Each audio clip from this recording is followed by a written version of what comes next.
Welcome back to the channel. Today we're going to be reviewing the brand new Work Sharp RMX. I got to be 100% honest. Whenever I heard that Work Sharp was designing their own knife, I didn't get too excited because a lot of times when that's not your primary focus, like theirs is sharpeners, it's usually not the best idea because most companies don't put the time and energy that Work Sharp did.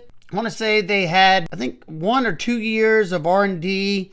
And once they got the actual knives made, they had their workers carry them around for, I think, a year.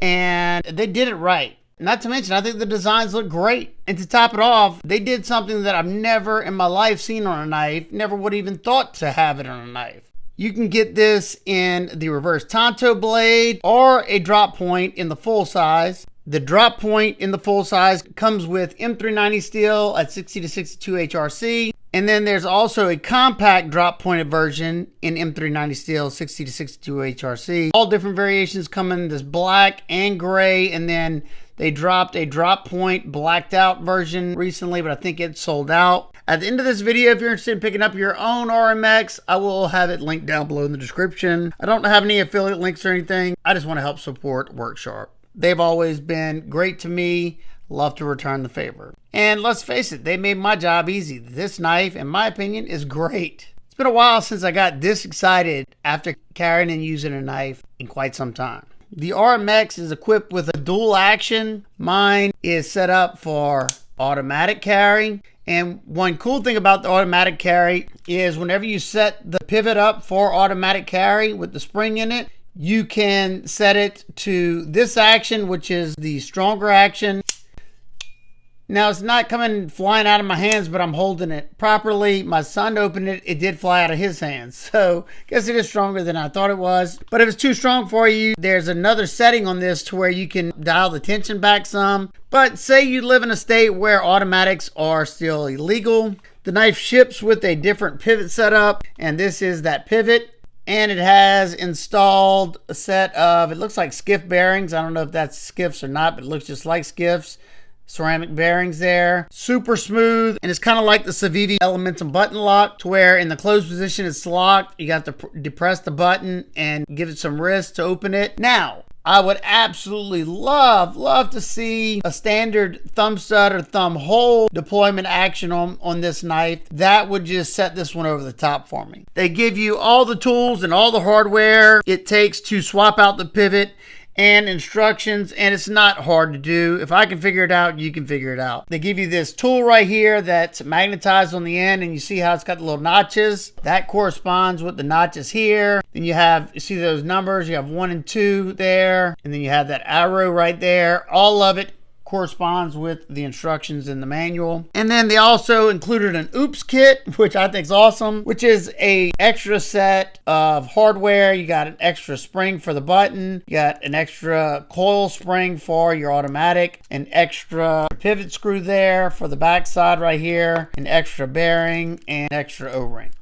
The full-size RMX isn't a huge knife by any means, coming in at 7.5 inches. It has a 3.2-inch blade, and the reverse tanto blades are in CPM 3V steel, which is arguably one of the toughest knife steels on the market. It's super impact resistant. It holds a really good edge. It's not considered a stainless. However, I own several knives in 3V. Just take care of them and you'll be fine. I love the fact that they put a proper HRC on their CPM 3V, hardened from 60 to 62 HRC. So that ought to give you a good balance of toughness and edge holding. This should be a fairly versatile blade shape. Even though you have the straight edge, how it's canted up, it kind of gives you like a simulated belly almost. And on a flat cutting surface, you can get all the way to right here before you contact the bottom of the scales because of that upward slant like that. And of course, we'll be testing that out in just a minute.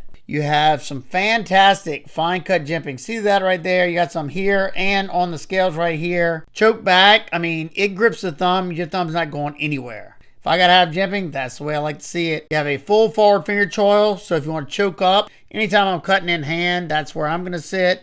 That way you don't have to worry about falling into that hole if you're choked back here.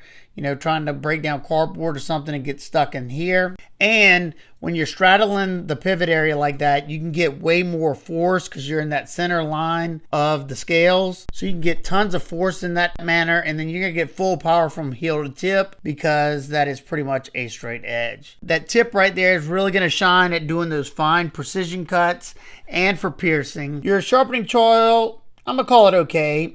Your plunge grind comes down to right here. So you should get, I'd say 3-4 sharpenings before you'll have to worry about that. If you enjoy a super slicey blade like myself, well, the blade geometry on this one is about as good as I could ask for with a production knife. So to start it off, you got nice thin blade stock at 0.092, and you have a nice full flat grind that is nice and thin to around 16 thousandths behind the edge. They didn't stop there. Oh, no, no, no. The thing I like the most about this one is the fact that they put a 15-degree per side edge bevel on this. And being that it's 3V, it should be more than stable with that thin of an edge. And it should slice like an absolute demon. I think it's time to see what it can do.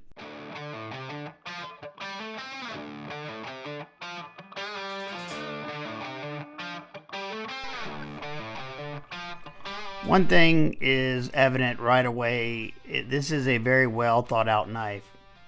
From the blade geometry to the steel choice to the edge bevel. This is meant to be a slicing machine, and boy, I am in awe on how incredibly slicey this thing is. One of the things I love the most is this one has a 15 degrees per side edge bevel. If you don't have a lot of knives with 15-degree edge bevels, you ought to try it. A lot of Spydercos have 15 degrees edge bevels. The jump in performance is insane, and then paired with thin blade geometry, thin blade stock, wow. And we go to the ergos. This thing wanted to bite. I had to use as light pressure as I possibly could to get any sort of curl because it just wanted to bite deep and fast. And being this is an integral one-piece handle, the back strap isn't, as open as we see on a two-part construction. It's comfortable. Now, we'll say the scales are a little thin, so I'm squeezing a little bit tighter. I can kind of feel the pocket clip when I'm choked back. Choked up, I don't feel it at all, and I can get a lot more power that way, so that's where I decided to stay. And you're going to notice right here me using that index finger for majority of the cutting because it is probably the easiest, no, not probably, it's the easiest sisal rope cutting I've done all year. It felt like a few of the cuts I had to look down and make sure I was actually cutting something. I know it sounds stupid, but that's just the way it was. This is the type of knife that I actually enjoy doing all my tests. Some of them I can't stand it. I want to throw them in the woods behind my house, but not the case with this one. And I probably should have done this without the block because you can get about 3/4 of the edge onto a flat cutting surface before you contact the scales. So I didn't really think about it at the time, and I'll be honest, with my hands as beat up as they are, it just makes it a little bit more difficult. And if I would have done that and say it would have started to bother my hands, I have other knives I have to test after this, so I probably wouldn't have been able to do them, and that would have kind of set me back a good bit. So I braised it up on the block. It's not hurting. It's still great slicer. It's gonna really, really shine at this type of stuff. I mean, it is a scalpel razor blade up there in the front. That's what it felt like, a fresh razor blade. I did a lot of extra cuts because I was so amazed on how easily it was going through it with pretty much no pressure. And as you see, I'm not using a block here on the dense materials. I will say I noticed just an ever so slight bit of drag from the blasted, I guess, finish this is. It's either blasted or a ceramic coating, I'm not sure. But yeah, excellent job. Well, well, well. The Work Sharp RMX is now crowned the best performer of 2025 on the channel. hands down.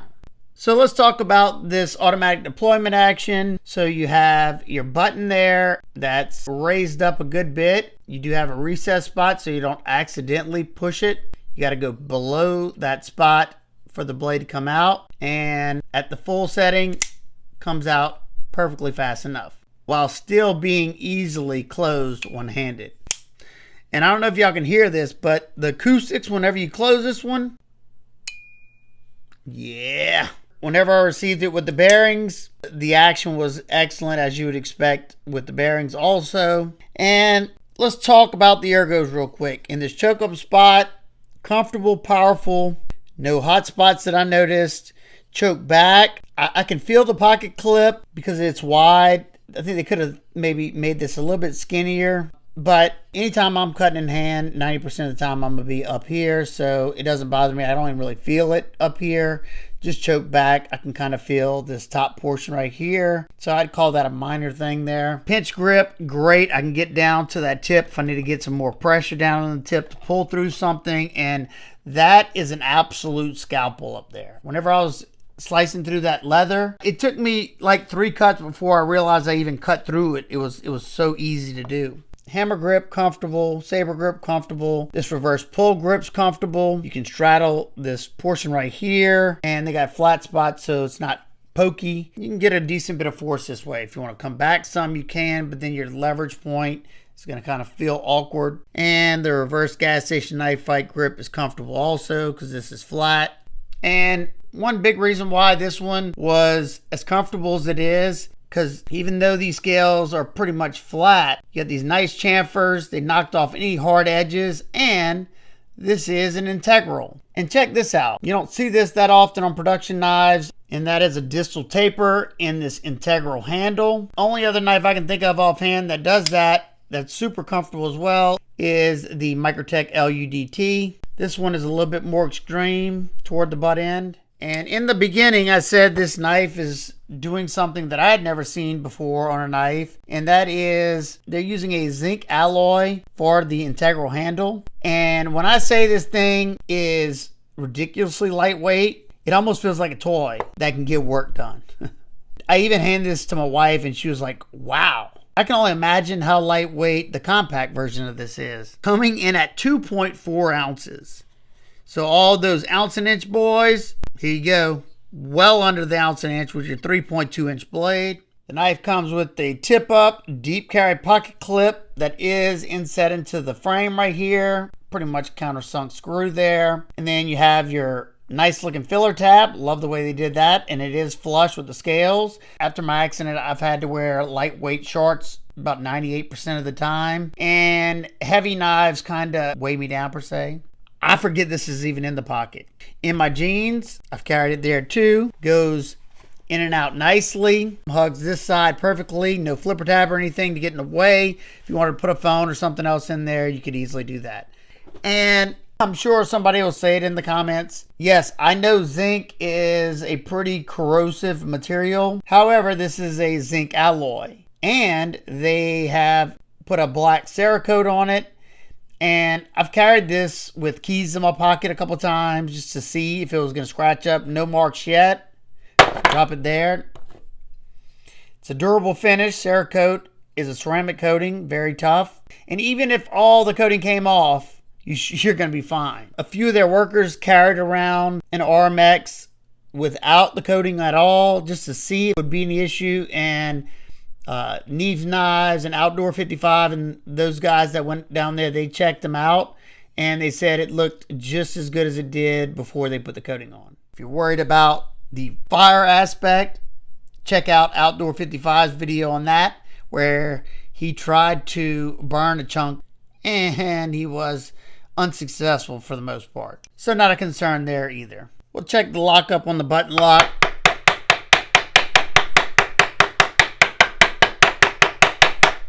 No disengagements on that auto. And yes, I would have felt it do that.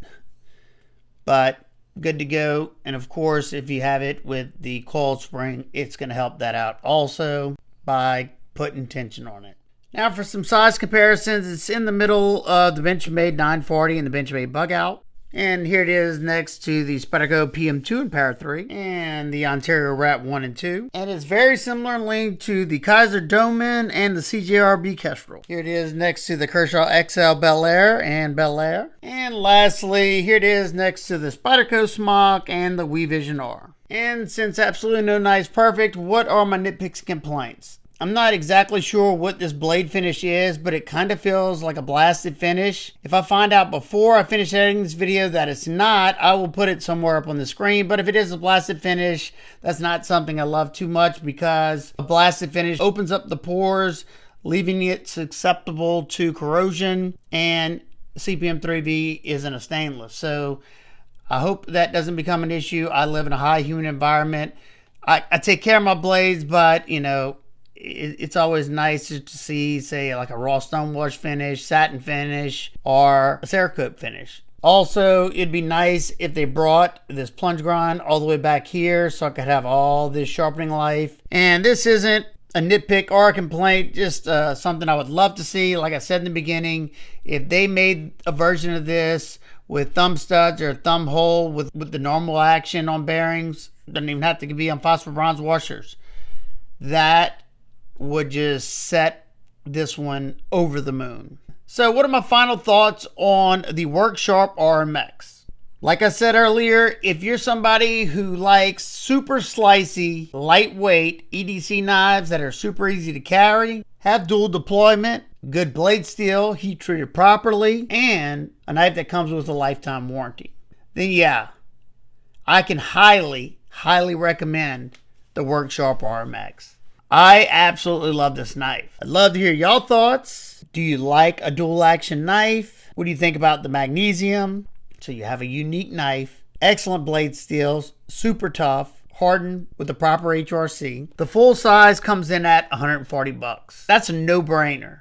Absolutely fantastic. The compact and M390 is coming in at 130. So, do any of y'all own the new RMX? If so, which one did you get and what do you think about it? So that's going to wrap up today's video. If you have any questions, comments, concerns, leave those down below and I'll do my best to get back with you.